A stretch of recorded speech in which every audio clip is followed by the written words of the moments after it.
Satu janji baik, satu ancaman kepada umat manusia.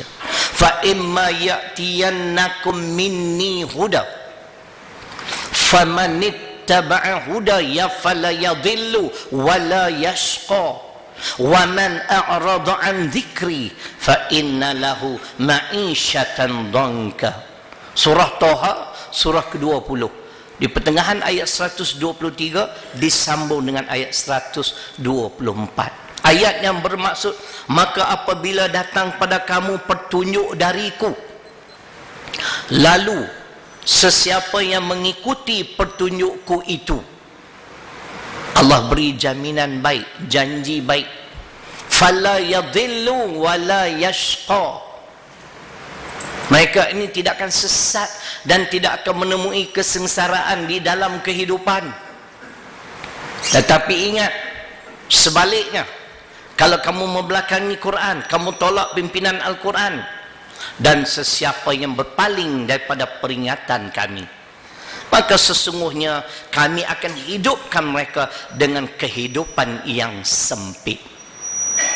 Ini amaran Allah. Membelakangi Al-Quran, kita akan berhadapan dengan kehidupan yang sempit. Apa maksud kehidupan yang sempit? Di antaranya, jiwa kita senantiasa gelisah dan bimbang. Hati tak pernah tenteram. Ini keburukan kerana membelakangi Al-Quranul Karim. Seterusnya, Allah menjanjikan sebagai satu ancaman, umat Islam yang membelakangi Al-Quran akan hidup dalam keadaan hina. Firman Allah Al-Baqarah ayat 85. Tuan-tuan rojok tafsir Profesor Mamu Yunus ayat ini pada muka surat 18. Afatu'minuna bi ba'dil kitab wa takfuruna bi ba'd fama jazaa'u man yaf'alu dzalika minkum illa khizun fil hayatid dunya. Apakah kamu beriman dengan sebahagian kitab dan kamu kufur dengan sebahagiannya lagi? Sesiapa yang beramal sedemikian rupa akan ditimpa kehinaan di dalam kehidupan dunia. Tuan-tuan tengok, sebagaimana saya sebut sebelum ni, umat Islam di Palestin, Iraq, Yaman, kini refugees daripada Syria, orang-orang Arab yang memahami bahasa Quran tetapi membelakangi perintah Quran, kini mereka dihina oleh Allah Subhanahu wa taala. Apakah tidak mustahil berlaku pada umat Islam yang lain? Tuan-tuan renunglah. Oh, kita Malaysia okey ustaz. Tunggulah. Okey tak okey, nanti Tuhan ajar kita. Kita akan ditimpa kehinaan selama mana panduan Allah dan Rasul diketepikan. Ada lagi golongan yang cukup hebat sekarang berada di Mekah, Masya Allah, bulan Ramadan pun setiap hari boleh buat umrah sunat. Hebatnya kan, dalam keadaan panas terik. Kalau bulan lepas tuan-tuan, saya dipahamkan 45 Celsius panas di Mekah. So imam pulang daripada mengerjakan umrah, dia bagi tahu panas terik ustaz. Orang muda lagi, belasan tahun, dia orang sponsor, rezeki lah, sebab dia imam. Sekarang pun jutaan manusia di Mekah, Masya Allah kan? Sekarang kalau tawaf pun tak ada dah yang apa nama, yang ring-ring tu tak ada dah dibuang lah. Sekarang panas terik, dulu boleh lah, bawah tu ada bumbung sikit kan. Mereka tawaf, Masya Allah, mereka menyempurnakan umrah setiap hari, hebatnya.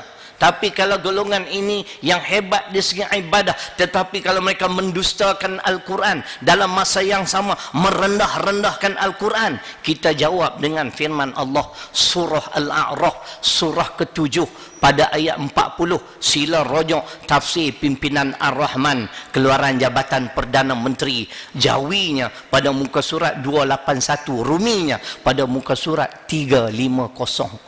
Innal ladzina kadzabu bi ayatina wastakbaru anha la tufattahu lahum abwabus sama wa la yadkhulunal jannah hatta yalijal jamalu fi sammil khiyat wa kadzalika najzil mujrimin. Maksudnya, sesungguhnya orang-orang yang mendustakan ayat-ayat Allah dalam masa yang sama, at the same time, simultaneously, mereka underestimate the holy Al-Quran. Mereka merendah-rendahkan Al-Quran. Sebagai balasan pada golongan ini, Allah menyebut la tufattahu lahum abwabus sama, tidak akan dibukakan pintu langit kepada mereka. Apa maksud? Ibnu Abbas radhiyallahu anhu mentafsirkan maksud tidak dibukakan pintu langit ialah 3 perkara. Pertama, doa dan amalan mereka di dunia tidak diterima oleh Allah Subhanahu wa taala. Dan ketika mereka mati, roh mereka tidak diangkat ke langit sebagaimana roh orang-orang yang beriman. Sila rujuk pimpinan Ar-Rahman, Jawi, muka surat 281, Rumi 350, surah Al-A'raf surah ke-7 pada ayat 40. Apa pula yang akan berlaku di akhirat? Wala yadkhulunal jannah, dan mereka tidak akan dapat masuk syurga hatta yalijal jamalu fi sammil khiyat, sehingga Allah buat satu perumpamaan sehingga seekor unta yang besar boleh masuk melalui lubang jarum. Ini menyatakan, ini untuk menyatakan definitely impossible. Orang-orang seperti ini sama sekali tidak akan dapat memasuki syurga Allah. Kenapa? Mereka merendah-rendahkan Al-Quran. Baca Quran tapi tak nak ikut Quran.